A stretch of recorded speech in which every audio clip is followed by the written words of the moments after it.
Hello guys, ఎలా ఉన్నారు అందరూ? WhatsApp, welcome back to JS sir Zoom. And so guys, ఈరోజు వీడియోలో చాలామంది మన సబ్స్క్రైబర్స్ పాత వీడియోస్ అంతా వెతికి చూస్తున్నారనమాట. ఎస్వి యూనివర్సిటీ గురించి వాళ్ళకి చాలా కన్ఫ్యూజన్స్, క్వశ్చన్స్, క్లారిఫికేషన్స్ అయితే అవసరమని నాకు రీసెంట్గా వస్తున్న కామెంట్స్ చూస్తే అర్థమైంది. సో వాటన్నిటికీ క్లారిటీ కోసం ఈ వీడియో అనమాట. సో ప్లేస్మెంట్స్ గురించి, శ్రీ వెంకటేశ్వర యూనివర్సిటీలో జరుగుతున్న ప్లేస్మెంట్స్ గురించి, ఎంబీఏ వాళ్ళకి, ఎంసీఏ వాళ్ళకి ఏ రకంగా ప్లేస్మెంట్స్ జరుగుతున్నాయి, ఒక ఏపీఐ సెట్ ఎగ్జామ్ రాసి ర్యాంక్ తెచ్చుకొని గవర్నమెంట్ యూనివర్సిటీలో ఫ్రీ సీట్ తెచ్చుకొని జాయిన్ అయ్యి ఒక 2 years కోర్స్ కంప్లీట్ చేసిన తర్వాత మనకి ప్లేస్మెంట్స్ వస్తాయా రావా అని చెప్పి చాలా మందికి అయితే డౌట్ ఉంది. ఈ వీడియో చూస్తున్న వాళ్ళందరూ కూడా నాకు తెలిసి డిగ్రీ కంప్లీట్ అయిన వాళ్ళు, లేదంటే ఎంబీఏ యూనివర్సిటీస్లో, గవర్నమెంట్ యూనివర్సిటీస్లో ఎంబీఏస్ చేస్తున్న వాళ్ళు అని నేను అనుకుంటున్నాను. లేదంటే వాళ్ళ పిల్లల భవిష్యత్తు కోసం పేరెంట్స్ చూస్తున్నారని చెప్పి నేను అనుకుంటున్నాను. అదే కాంటెక్స్ట్లో వీడియోని ముందరకు తీసుకెళ్దాం. నాకు ఈ సబ్జెక్ట్ పైన మాట్లాడడానికి నాకున్న అర్హత ఏంటంటే, నేను ఒక గవర్నమెంట్ యూనివర్సిటీలో 2 years పాటు ఎంబీఏ చేసి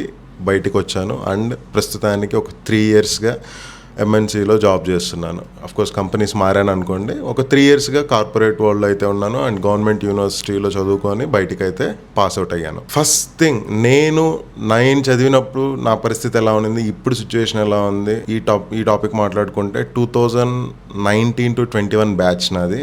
ఎంబీఏ శ్రీ వెంకటేశ్వర యూనివర్సిటీలో చదువుకున్నాను. మీకు ఐడియా ఉంటుంది, 2021 మొత్తం కోవిడ్ పీరియడ్. సో అంతకుముందు నేను మ్యాథ్స్ కాలేజ్ అటెండ్ అయింది, ఒక్క సెమిస్టర్కి మాత్రం అటెండ్ అయ్యాను. కాలేజ్ లైఫ్ అయితే చాలా ప్రశాంతంగా, చాలా బాగుంది. ఈ 6 months, ఈ సెమిస్టర్ పీరియడ్ నేను ఎప్పుడైతే కాలేజ్కి వెళ్ళానో అప్పుడు ప్లేస్మెంట్స్, మా సీనియర్స్కి ప్లేస్మెంట్స్, ఇలాంటి టాపిక్స్ నడిచేటివి. సో వాటి మీద ఏంటంటే, ప్లేస్మెంట్స్ కాలేజ్ వరకు వస్తాయి. ఎవరి కోసం వస్తాయంటే, మెజారిటీ 80 to 90% మార్కెటింగ్ స్టూడెంట్స్ కోసం వస్తాయి. ఫైనాన్స్ స్టూడెంట్స్ కోసం ఆ పైన 10%, 15% ఫైనాన్స్ స్టూడెంట్స్ కోసం వచ్చేటివి. అప్పుడు మార్కెటింగ్ తీసుకున్నాం అంటే జాబ్ గ్యారంటీ అనే మైండ్ సెట్ తో ఉండేటోళ్ళు. సో మేజర్ స్ట్రెంత్ బాయ్స్ అందరూ కూడా ఎక్కువ భాగం మార్కెటింగ్ అండ్ ఫినాన్స్ తీసుకునేటోళ్ళు, మార్కెటింగ్ తీసుకునేటోళ్ళు. హెచ్ఆర్ జోలికి ఎక్కువ పోకపోతుండే. బట్ ఇప్పుడు ప్రెసెంట్ ట్రెండ్ అయితే మారింది. ఎక్కువ బాయ్స్ కూడా హెచ్ఆర్ వైపు ఇంట్రెస్ట్ చూపిస్తున్నారు. నేను ఒక్క యూనివర్సిటీకి రిలేటెడ్ కన్స్ట్రెంట్ చేయట్లేదు, ఓవరాల్ గా మాట్లాడుతున్నాను, జనరల్ గా ఈ టాపిక్ మాట్లాడుతున్నాను. దీన్ని బట్టి మారుతుండేది అనమాట. అండ్ అప్పట్లో ఎక్కువ శాతం మార్కెటింగ్ స్టూడెంట్స్ కి జాబ్ గ్యారంటీ లాగా ఉండేదన్నమాట. ఎక్కువ శాతం వచ్చేటి, అందరూ ఇంటర్వ్యూస్ అటెండ్ అయ్యేటోళ్ళు, ఇంటర్వ్యూస్ అటెండ్ అయిన వాళ్ళు ఎక్కువ శాతం మంది జాబ్స్ తెచ్చుకునేటోళ్ళు. ఇలా అయితే జరుగుతూ ఉండేది. ముందుగా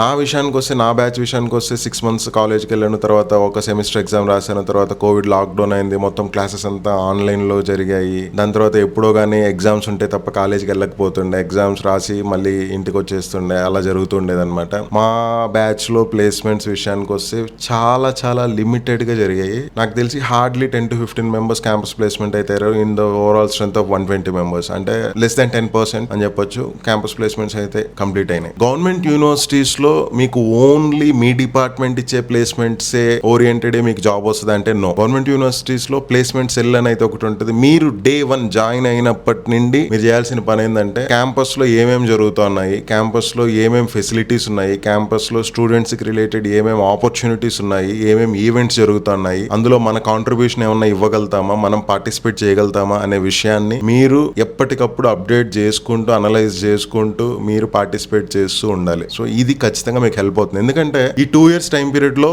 మీరు ఎంబీఏ చేసేటప్పుడు నెట్వర్కింగ్ బిల్డ్ చేసుకోవాలి. Networking helps a lot in the long run అనమాట. మేము ఎవరితో మాట్లాడడం బ్రో, మేము ఇంట్రోవర్ట్ బ్రో, కానీ మాకు ఎంబీఏ అవ్వగానే జాబ్ వచ్చేయాలి బ్రో, లేదా క్యాంపస్ ఉండగానే జాబ్ వచ్చేయాలి అనుకుంటే అది అవ్వని పని. అండ్ మళ్ళీ బ్యాక్ టు నా విషయానికి వస్తే, నేను ఫైనల్ సెమిస్టర్ కంప్లీట్ అవ్వకముందే నేను ఒక కంపెనీలో అయితే జాయిన్ అయ్యాను. మళ్ళీ ఒక 10 days లీవ్ పెట్టుకుని వచ్చి ఫైనల్ సెమిస్టర్ ఎగ్జామ్స్ రాసి కోర్స్ అయితే కంప్లీట్ చేసుకున్నాను. నేను ఎలా తెచ్చుకున్నానంటే, బయట సపరేట్ ఇన్వెస్ట్మెంట్ బ్యాంకింగ్ కోచింగ్ అని చెప్పి ఆ కోర్సెస్ తీసుకొని వాటిలో చదువుకొని అలా జాబ్ అయితే తెచ్చుకున్నాను అనమాట. వాళ్ళు ప్లేస్మెంట్ హెల్ప్ అయితే చేస్తారు. వాళ్ళు అంటే ఇంటర్వ్యూస్ పెట్టించడం వరకు వాళ్ళ బాధ్యత. ఇంటర్వ్యూలో నువ్వు ఏం మాట్లాడుతావు, నువ్వు ఎలా హ్యాండిల్ చేస్తావు, నువ్వు ఎలా డీల్ చేసుకుంటావు అనేది నీ జీల్ మీద ఆధారపడి ఉంటుంది అది. సో ఇంటర్వ్యూస్ వరకు అయితే పెట్టిస్తారనమాట. సో ఆబ్వియస్లీ మనం సబ్జెక్ట్ నాలెడ్జ్ లేకుండా ఇంటర్వ్యూకి వెళ్ళామంటే ఏం చేయలేము. ఆబ్వియస్లీ మనం చదువుకోవాలి. యూనివర్సిటీ వాళ్ళ సైడ్ నుంచి మనకి ఎంత హెల్ప్ ఉంటుందంటే, నీకు క్లాసులు చెప్తారు, ఎగ్జామ్స్ కండక్ట్ చేస్తారు, నువ్వు నీ డిపార్ట్మెంట్లో ఉన్న ఫ్యాకల్టీతో కొద్దిగా క్లోజ్గా ఉండి ఎక్కువ ఎక్స్పీరియన్స్డ్ ఉన్న ఫ్యాకల్టీస్కి కొద్దిగా రెస్పెక్ట్ ఇస్తూ నీ కెరియర్ మీద నువ్వు ఏం ఎక్స్పెక్ట్ చేస్తున్నావు అనేది వాళ్ళతో ఎప్పుడో ఒకప్పుడు డిస్కస్ చేస్తూ అట్లీస్ట్ 2 months ఒకసారి 3 months ఒకసారి డిస్కస్ చేస్తూ మన అల్యూమినీస్, మన యూనివర్సిటీ పాస్ట్ స్టూడెంట్స్ ఏదైనా మంచి కంపెనీస్ లో టాప్ పొజిషన్స్ లో ఉన్నారనే విషయాన్ని తెలుసుకుంటూ, ఎవరన్నా ఉంటే అలాంటి వాళ్ళ లింక్డ్ఇన్ లో నెట్వర్కింగ్ చేసుకుంటూ, అలా మనం మన నెట్వర్కింగ్ పెంచుకొని మన డిగ్రీ చేతిలో వచ్చే టయానికి మన సీనియర్స్ ఎవరన్నా జాబ్ చేస్తూ ఉంటే వాళ్ళ దగ్గర నుంచి మనం రెఫరల్స్ ఇప్పించుకునే పొజిషన్ లో మనం ఉండగలిగామంటే ఎటువంటి ఇబ్బంది ఉండదు. సో నేను అల్టిమేట్లీ చెప్పేది ఏంటంటే, నువ్వు యూనివర్సిటీలో చదువుకోవడానికి వెళ్తున్నావు, చదువు చెప్తారు, ఎగ్జామ్స్ రాస్తావు, ఎగ్జామ్స్ పాస్ అవుతావు, ఆడి వరకు నీ యూనివర్సిటీది కంప్లీట్ అవుతుంది. వాళ్ళు జాబ్స్ ఇప్పించే ఆ టాప్ 10% లో నేను ఉంటాను అనుకుంటే అది నీ అదృష్టం. లేదు నేను ఫైనాన్స్ తీసుకున్నా, లేదా నేను కోర్ మార్కెటింగ్ తీసుకున్నా, కోర్ హెచ్ఆర్ తీసుకున్నా, నాకు వీటిలోనే జాబ్స్ కావాలి అంటే నువ్వు చేయాల్సిన పనుల్లో ఎయిదర్ యూనివర్సిటీలో ఉన్న హెచ్ఓడీస్ ని, యూనివర్సిటీలో ఉన్న డిపార్ట్మెంట్ హెడ్స్ ని, ఆ యూనివర్సిటీస్ లో ఉన్న కొద్దిగా ఎక్స్పీరియన్స్డ్ ఫ్యాకల్టీస్ ని, లేదంటే ఫ్రెషర్స్ గా జాయిన్ అయి ఉంటారు కొంతమంది, తక్కువ ఎక్స్పీరియన్స్ ఉంటుంది, అలాంటి వాళ్ళని పట్టుకున్న వాళ్ళకి నెట్వర్కింగ్ బాగుంటది. అలాంటి వాళ్ళతో ఎక్కువ డిస్కస్ చేస్తూ మీ ఫ్యూచర్ ప్లాన్స్ ని డిస్కస్ చేస్తూ, రెఫరల్స్ ఏమన్నా ఉన్నాయా, ఎవరన్నా అల్యూమినీస్ ఫ్రెషర్స్ తీసుకోగలుగుతారు, ఇలాంటి విషయాలు మాట్లాడుతూ డిస్కస్ చేస్తూ నెట్వర్కింగ్ చేయాలి మీరు. అల్టిమేట్లీ ఫైనల్ గా వాళ్ళ కాంటాక్ట్ నెంబర్స్ తీసుకొని ఒక మెసేజ్ చేసి, నేను ప్రెజెంట్ చదువుతున్నాను సార్, నేను ఇక్కడ చదువుతున్నాను, నాకు జాబ్ ఏమన్నా ఫ్రెషర్స్ మీ కంపెనీలో తీసుకునే పని అయితే నేను కోర్ ఫైనాన్స్ చేస్తున్నాను, కొద్దిగా రెఫరల్ ఇప్పించండి సార్, నేను మంచిగా పర్ఫామ్ చేస్తాను అని చెప్పి ఒక చిన్న మెసేజ్ పెడితే వాళ్ళు రెస్పాండ్ అవుతారు. ఖచ్చితంగా ప్రతి ఒక్కరు హెల్ప్ చేస్తారు. సో అందులో ఎటువంటి సందేహం లేదు. అండ్ యూనివర్సిటీస్ లో ప్లేస్మెంట్ సెల్స్కి వెళ్ళి మీరు చదువుతున్న డిపార్ట్మెంట్ నుంచి మీరు రిజిస్టర్ చేసుకొని అక్కడి నుంచి కూడా మీరు హెల్ప్ పొందొచ్చు. యూనివర్సిటీస్ లో చదివితే బెనిఫిట్ ఏంటంటే నెట్వర్కింగ్ చేసుకోవడానికి ఆపర్చునిటీ ఎక్కువ ఉంటుంది compare to private universities. Government universities లో మనం ఎదగడానికి ఎన్ని ఆపర్చునిటీస్ ఉన్నాయో, పని జరగడానికి కూడా అన్ని ఆపర్చునిటీస్ ఉన్నాయి, అన్ని దారులు ఉంటాయి. అది మన డెసిషన్ అనమాట, మనం ఏ దారిలో వెళ్ళాలనేది. రెండు బ్యాలెన్స్ చేసే వాళ్ళు కూడా ఉంటారు, చాలా మందిని చూసాను కూడా. మీరు ఏ దారిలో వెళ్తారనేది మీ ఇష్టం. Ultimately government universities, particularly Sri Venkateswara యూనివర్సిటీలో ప్లేస్మెంట్స్ ఎలా ఉన్నాయంటే ఒక 10 to 15 మెంబర్స్ కి అయితే పక్కా వస్తుంది. ప్రెసెంట్ ట్రెండ్ ఇంకా పెరుగుండొచ్చు అని నేను అనుకుంటున్నాను. ఎవరైనా మంచి ఫ్రీ సీట్ వచ్చిందంటే ఖచ్చితంగా జాయిన్ అవ్వండి. మంచిగా ఫ్యాకల్టీ, ప్రొఫెసర్స్ అయితే చాలా మంచిగా సపోర్ట్ చేస్తారు అనమాట ప్రతి విషయంలో కూడా. దానికి కావాల్సిన హెల్ప్ కూడా చేస్తారు, ఆపర్చునిటీస్ డిస్కస్ చేస్తారు, దానికి కావాల్సిన ఫండింగ్ ఇప్పించడానికి కూడా హెల్ప్ చేస్తారు.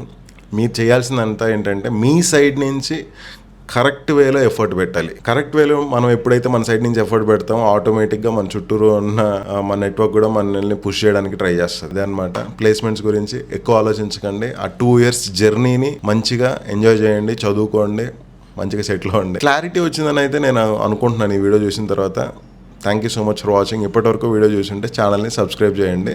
మీకు ఇంకా డౌట్స్ ఏమైనా ఉంటే కామెంట్ చేయండి, నేను ఎక్స్ప్లెయిన్ చేయడానికి ట్రై చేస్తాను. నెక్స్ట్ వీడియోలో మళ్ళీ కలుద్దాం. జై హింద్.